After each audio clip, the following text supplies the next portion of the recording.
The front door didn't click the way it usually did. It screamed, a metallic scrape that felt like it cut the air in half. Mara Jensen stood in the kitchen with her phone still lit, the camera app open, a ring light humming behind her like an insect. On the island sat a birthday cake no one would eat, the candles already leaning from the heat of their own hope.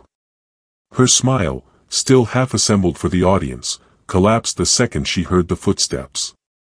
Not normal footsteps. Heavy. Unsteady. The kind that belonged to someone carrying something they shouldn't. Ethan Jensen didn't look at the cake. He didn't look at the ring light. He looked at her the way you look at a door you're about to walk through for the last time. "Tell me it's not true," he said, voice shredded. Mara swallowed. The silence that followed wasn't empty. It was loaded.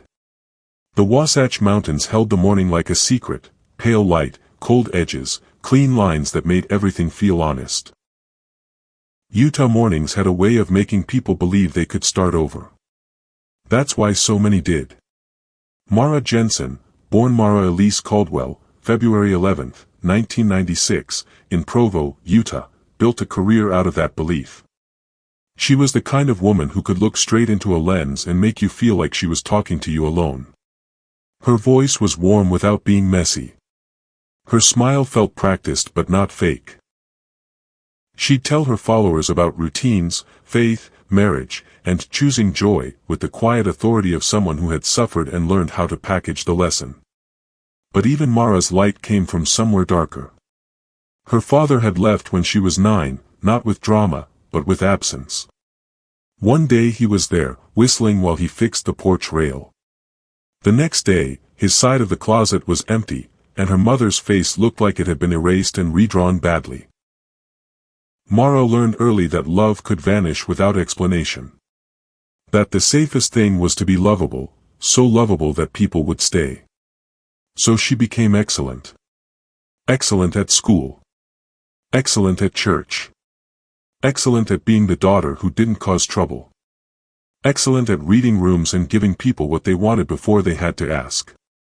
Excellence became her armor. And over time, it also became her cage.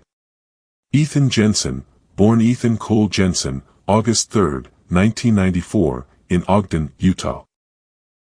Moved through their home like a man trying not to disturb the air.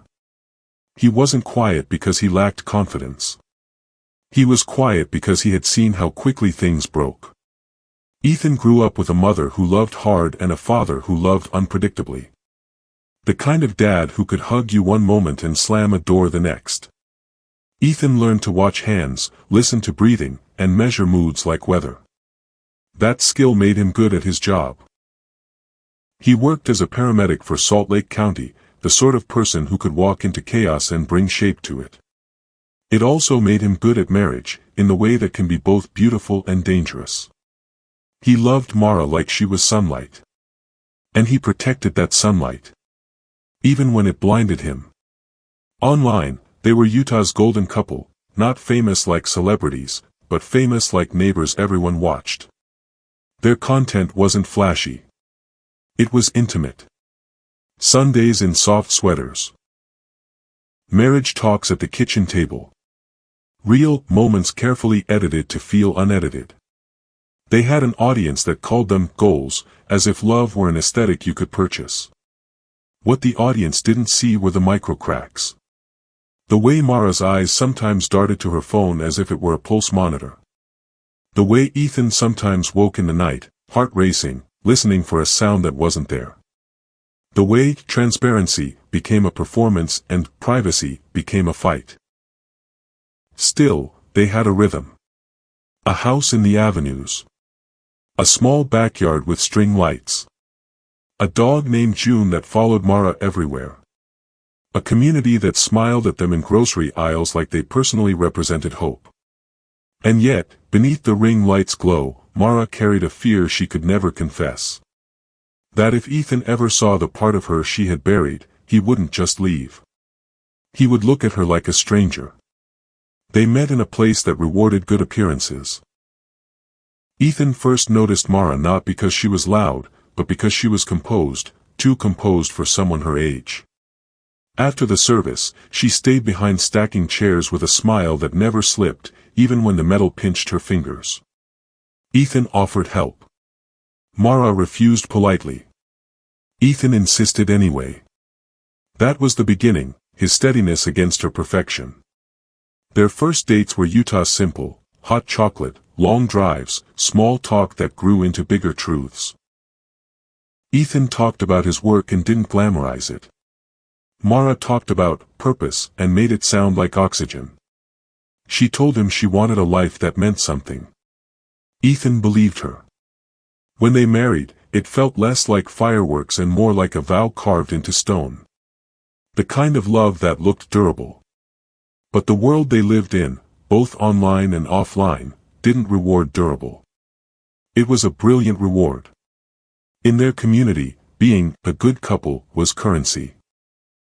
People asked about babies like it was a schedule. People praised Mara's discipline like it was a virtue, not a symptom. People admired Ethan's calm like it was effortless, not hard-won. Ethan's job exposed him to human extremes. He saw what secrets did to families. He saw what shame did to bodies. He saw the aftermath of lies, literal blood, literal collapse, literal grief. It made him cling tighter to home, to Mara, to the belief that their life was a shelter. Mara, meanwhile, lived in a different emergency room, the one inside her own head. She had started her channel after a lonely year in college. At first it was harmless, tips, routines, cute moments. Then it grew. Sponsors came. Followers multiplied. People started telling her she saved them. That they looked forward to her posts the way people look forward to sunrise. And slowly, her identity fused with her audience's expectations. Because if people needed her, they wouldn't leave. If she inspired them, she would remain necessary. Their rise happened in the most cinematic place possible. Snow-dusted streets, cozy cafes, mountains that made every photo look like a postcard. They filmed a New Year Reset series in Park City that went viral. Brands offered contracts. Speaking invitations came in. Their home turned into a studio without ever needing to say so. Mara's wound, abandonment, found a strange solution, fame. Ethan's wound, instability, found a strange solution. Control. He didn't control Mara like a villain. He controlled the environment. He optimized safety. He tracked schedules. He worried quietly. He wanted their life to remain predictable because unpredictability had once been a weapon used against him. And that's where the cultural pressure tightened like a noose. In a place where people often believed in clean narratives, Mara and Ethan became one. A clean narrative can't hold a messy truth. It can only hide it. There were nights Ethan would catch Mara staring at herself in the black screen of her phone after she posted. Not admiring. Not even anxious. Just empty. "What are you thinking about?" he'd ask. Mara would smile, return to him, and say the most dangerous sentence in a marriage. Nothing. What she meant was, too much. Because Mara had a secret she carried the way some people carry a second heart, quietly, constantly, with the knowledge that if it ever stopped, everything would die. And Ethan had his own hidden corner too, something he'd never told her about what he did once, years ago, on a call that went wrong, and the decision he made in half a second that still lived under his ribs. They were both, in different ways, living on edited footage. The question wasn't if the truth would surface. It was how much damage it would do when it did. The tension didn't arrive like a thunderclap. It arrived like a slow leak. It started with the mail. Thick envelopes with return addresses from places Mara didn't recognize. A courthouse logo. A law firm. Mara would grab them too quickly, laugh too easily, and disappear into the bedroom. Ethan told himself it was sponsorship paperwork. Taxes. Business stuff. But his body didn't believe his mind. His body remembered what it felt like when a house changed. Then came the missed calls. Mara's phone would light up with a number saved under a name Ethan didn't know, L. Finch. She'd flip the phone face down like she was putting out a fire. Her smile would stay, but it would stiffen at the edges. Ethan didn't accuse her. The accusation felt like breaking the last plate in a cabinet. Instead, he watched. He noticed she started wearing long sleeves even when the weather warmed. He noticed she started flinching when someone knocked unexpectedly. He noticed the way she washed her hands a little too long after filming. Mara's content got darker without her announcing it. Still polished, still positive, but the captions carried a kind of exhausted edge. Sometimes healing isn't pretty. Some seasons demand silence. You don't owe everyone your whole story. Her followers praised her vulnerability. Ethan watched the comments scroll like rain and felt something cold in his stomach, because he was her husband, and he had no idea what story she wasn't telling. Then Ethan began doing something he promised himself he'd never do, checking. Not her phone, not her messages, not like that. But checking the world around her the way he checked a patient's vital signs. He started lingering near her when she took calls. He started noting the dates on envelopes before she could grab them. He started waking at 3 a.m. for no reason, listening. One night he heard her whispering in the kitchen. Not talking. Whispering. He stood in the hallway where the shadows gathered. He didn't move. He didn't breathe. Mara's voice was low, shaking. I told you I can't. Pause. A faint crack in her tone. No, you don't get to do this. Another pause. You promised. The word promised landed like a stone. When she turned and saw him, she jumped like she'd been caught stealing. Who was that? Ethan asked gently, because gentle felt safer. Mara's eyes were glossy. She swallowed hard and forced a laugh that sounded like glass scraping. Just, business. Ethan nodded. He kissed her forehead. He told her he loved her. But something in him started building a file. A silent record. A pattern. The symbolic world around them changed too. The mountains, usually comforting, began to feel like walls. The bright Utah sky started to feel too exposed. Their string lights in the backyard flickered one night, and Ethan thought, unreasonably, that it was an omen. That even the small fake stars they hung for themselves were failing. Then came the first real rupture. A fan approached Mara at a grocery store and asked, smiling, when are you going to tell us the big secret? Mara froze. Her face didn't just change, it went blank, like someone yanked the power cord. What secret? Ethan asked later, in the car, trying to keep his voice calm. Mara stared out the window. People say weird things.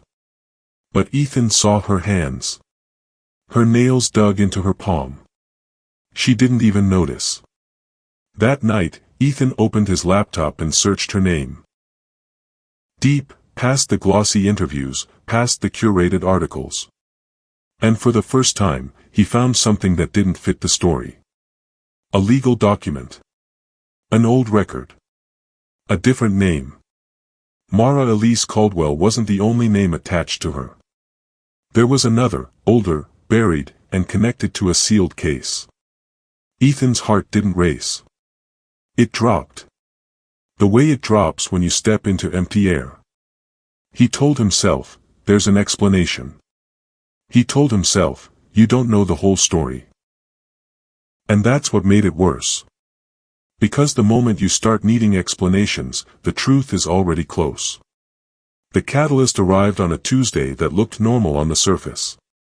Mara filmed a recipe video, bright lighting, cheerful voice, jokes about how Ethan always stole bites off camera. Ethan played along, kissed her cheek, and made the audience laugh. The comments poured in immediately. Hearts. Compliments.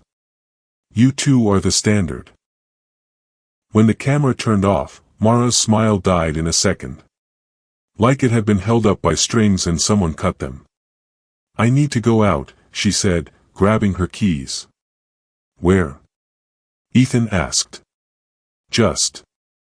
I need air." Ethan didn't argue. He watched her leave like a man watching a boat drift from shore without a paddle. 20 minutes later, his phone buzzed with a message from an unknown number. A single image. A scanned document with a courthouse stamp. A name in bold. A line that looked like it had been underlined 100 times. Ethan's mouth went dry. The air in the room thickened. He tried to swallow and couldn't. Then a second message. "You married a ghost. Ask her about June 2017. Ask her what she took. Ask her who she buried." Ethan stared at the words until they stopped looking like language and started looking like threats. Mara returned home an hour later smelling like cold wind. Her eyes were red, but her face was set.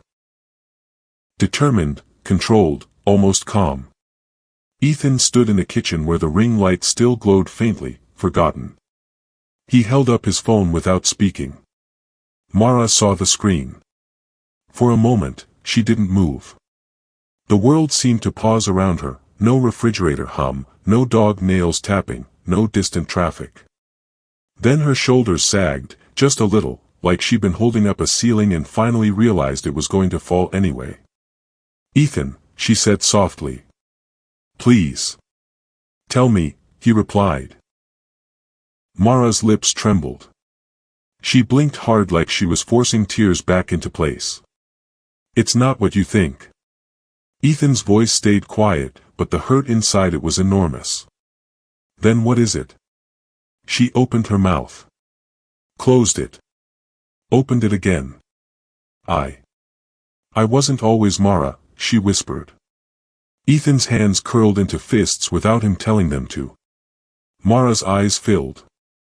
"I did something before I met you. Something I thought I could outgrow. Something I thought I could bury." June 2017, Ethan said, because the words tasted like metal. Mara flinched.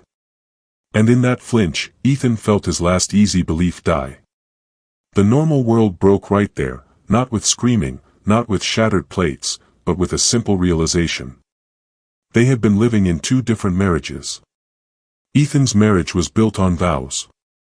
Mara's marriage was built on fear. And fear, once cornered, does not behave like love. Ethan drove without destination, the city lights blurring like tears he refused to shed. His mind tried to organize the chaos the way it organized trauma calls: assess, stabilize, act. But you can't stabilize betrayal. He parked near the hospital, where the concrete smelled like old rain and disinfectant. He called in sick, something he almost never did, and sat in the dark, scrolling. He found it in fragments at first. A local blog post from years ago about a missing person case. A comment thread where someone insisted the story was bigger than it seemed. A clipped mention of a sealed juvenile record. Then he found a name that made his stomach twist. Lena Finch. The same name Mara had been answering. Ethan searched harder. Lena Finch wasn't a sponsor. She was an attorney, one who specialized in identity disputes and sealed records. And then, like a door swinging open, Ethan found the old story. June 2017. Provo. A dorm room fire. One student died. One student is missing. A case sealed for privacy. Ethan read the article 3 times, as if reading it enough would change it. He pictured Mara at 21. He tried to imagine her in smoke, in panic, in a moment where a single decision could split a life into before and after. And then he saw something that didn't belong. A blurred photo from the scene. A girl being led away, face hidden by her hair. The posture. The shape. The small detail that stabbed him. A brass bangle on her wrist. Mara always wore a thin brass bracelet. She claimed it was from her mother. Something she never took off. Ethan's hands went numb. When he returned, Mara was sitting on the kitchen floor, back against the cabinet. June the dog curled beside her. The ring light was off. The house felt like it had been emptied of color. Mara looked up at him like a child bracing for punishment. Ethan didn't raise his voice. That's what made it terrifying. "Tell me everything," he said. Mara's throat worked like she was swallowing stones. "I didn't mean for anyone to die," she whispered. The sentence dropped into the room and stayed there. She told him about being 18 and reckless, about wanting to feel powerful, about falling in with friends who treated risk like entertainment. About a night in June 2017 when they broke into a building to steal something small, records, documents, something that felt like proof they mattered. She told him about a fire that started fast and spread faster. She told him she ran. Not because she wanted someone dead, but because she was terrified of being nobody again. Terrified of losing her future. Terrified of being abandoned by everyone if they knew who she really was. "I changed my name," she said, voice shaking. "My mom helped. She said it was the only way we'd survive. We moved. We started over. And then I met you." Ethan's face stayed still, but inside him something was splitting. "And the missing student?" he asked. Mara's eyes darted away. Ethan stepped closer. "Mara. Who was missing?" Mara's lips parted. A sound escaped her that wasn't a word, more like a small, broken breath. "It was me," she whispered. "I was the one they said was missing. Because if the truth came out, everything would." Ethan felt the room tilt. "You let the world think you disappeared," he said slowly, as if speaking might keep him from falling apart. Mara nodded, tears spilling now. "I didn't know how else to live." Ethan's voice tightened. "And the person who died?" Mara's face crumpled. Her name was Rachel. The name wasn't dramatic. That's what made it unbearable. Not a symbol. A person. Ethan backed up like the air was too heavy. He pressed a hand to the counter, trying to anchor himself. In his job, he had seen the families left behind after a sudden death. He had seen the way grief turned people into ghosts. And now he realized his wife, his Mara, had been a ghost all along. But the worst discovery wasn't even that. It was the message Ethan found next, when he searched Rachel's family. Rachel's brother had been a paramedic too. And years ago, on a call, Ethan had been there. A fire. A young woman. Smoke. A decision Ethan made because he thought he was choosing the greater good, because he thought he was following protocol, because he thought he was being dutiful. He found his own name in a buried report. Ethan's hidden corner cracked open. He hadn't just married a secret. He had been living inside one. Ethan didn't sleep. Mara didn't either. They sat at opposite ends of the kitchen like two strangers trapped in a memory. Ethan's mind tried to reach for something stable, something stoic, something solid. He remembered a line he once read during a rough season after a bad call. "Control what you can. Accept what you cannot. Do what is right anyway." He looked at Mara and realized the hardest truth. He couldn't control what she had done. He couldn't undo Rachel's death. He couldn't erase his own part in the chain of decisions. But he could choose what kind of man he was going to be now. Duty. Justice. Courage. Temperance. Duty meant not running from the truth. Justice meant not letting love become an excuse for harm. Courage meant facing the collapse without becoming cruel. Temperance meant not letting rage steer him into something irreparable. Ethan stood and walked to the sink. He turned on the water and stared at it like it could wash time away. Behind him, Mara whispered, "Are you going to leave?" Ethan's jaw tightened. "I don't know. That was the first honest thing he'd said all night. He turned to face her, and his voice changed, not louder, just colder, clearer.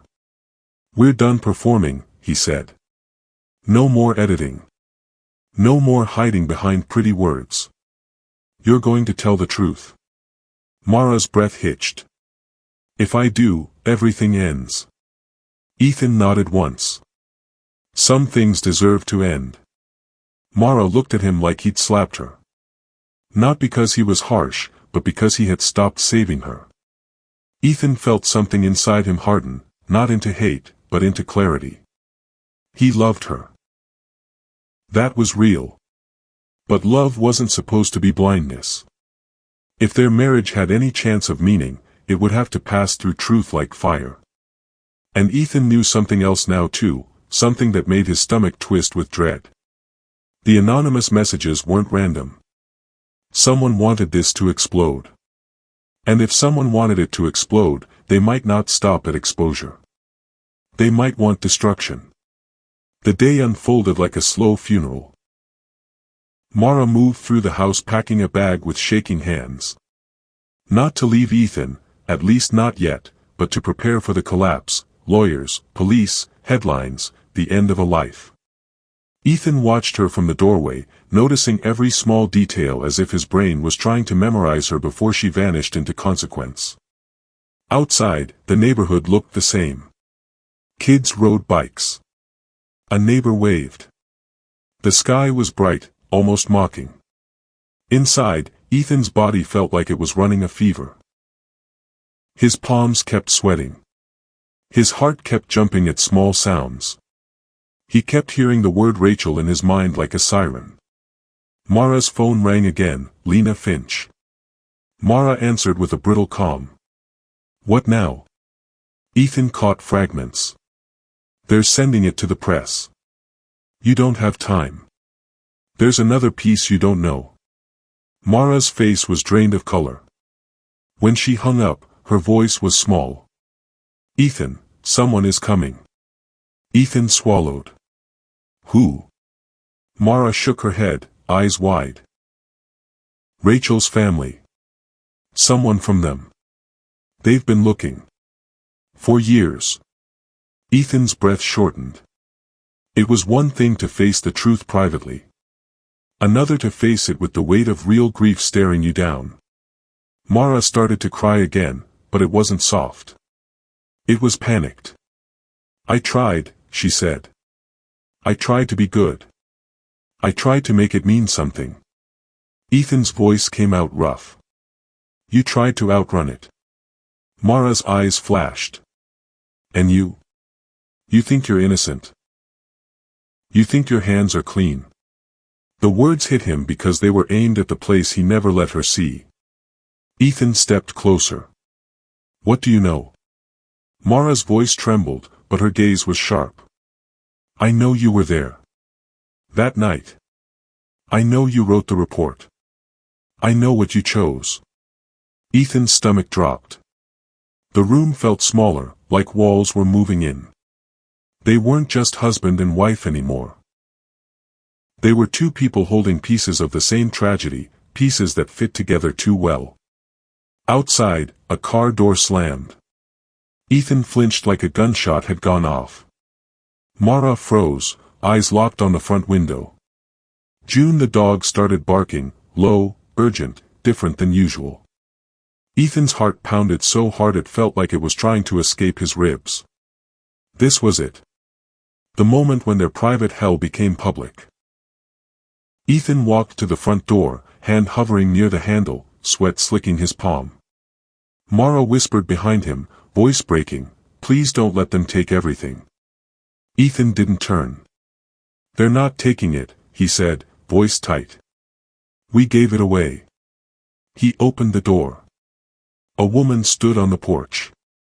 Mid-50s. Face lined in a way that didn't come from age, it came from grief that had nowhere to go. Beside her was a man in his late 20s, his jaw clenched so tight it looked painful. The woman spoke first. "My name is Carol Bishop," she said, voice steady but hollow. "Rachel was my daughter. Mara made a sound behind Ethan, a sharp inhale, like she'd been stabbed. The younger man's eyes flicked past Ethan and landed on Mara. His gaze hardened. "And you," he said, voice low, controlled. "You're not Mara Jensen." Mara stepped forward, trembling. "I." Carol lifted a hand, stopping her with a gesture so calm it was terrifying. "We're not here for your apology," Carol said. "We've lived without it for years. We're here because someone sent us the truth. And because the truth should have been ours a long time ago." Ethan felt his throat tighten. He wanted to protect Mara, and he wanted to hand her over. Two instincts tearing him in half. Mara's voice broke. "I didn't mean." The younger man cut in. "You didn't mean for my sister to die, but she's still dead." Silence slammed down. Mara's face twisted. "I tried to become someone better." "And did you?" he asked. "Or did you just become someone untouchable?" Ethan watched Mara's eyes dart, as if searching for an escape route that didn't exist. Then the younger man's gaze snapped to Ethan. "And you," he said. "You were on that call too." Ethan's chest tightened. "Yes." Carol's eyes narrowed. "Then you know what it looks like afterward. You know what families look like when they're handed ashes and told to heal." Ethan couldn't breathe right. Mara whispered, "Ethan, please." Ethan turned slightly, not fully facing her, but enough to speak into her reality. "This ends today," he said. Mara's voice turned sharp, desperate. "You're going to destroy me." Ethan's eyes filled, but his voice stayed firm. "You destroyed yourself years ago. I just didn't know." Something in Mara snapped, not into violence as a tactic, but into panic as a drowning instinct. She took a step back, eyes wild, hand reaching toward the kitchen as if she needed something solid to hold. Ethan followed, reflexive, trying to keep the moment from tipping into chaos. Carol's voice rose for the first time. "Don't run. Don't you dare run." Mara turned, tears streaming, face contorted with fear and fury. "You don't understand," she shouted. "My whole life, everything, was built to keep me from disappearing again." The younger man took a step forward. "Then maybe you should finally disappear from other people's lives." Mara's breathing became ragged. Ethan saw her chest heave, saw her eyes glass over in that way people look right before they do something irreversible. Ethan's voice dropped, urgent. "Mara. Look at me." She looked at him, and for a second, the old Mara flickered through, the woman who laughed in the snow, who kissed his cheek off camera, who held June like a baby. Then her face hardened again. "You're not going to leave me alone in this," she said, almost a whisper. Ethan's heart slammed. He realized, too late, what she meant. This wasn't just a confrontation. This was a collapse. A fight not for survival, but for control over the ending. Voices rose. The air thickened. The world narrowed to breath and heartbeat and the unbearable weight of years pressing down. And then, somewhere between fear and fury, both of them made choices they couldn't take back.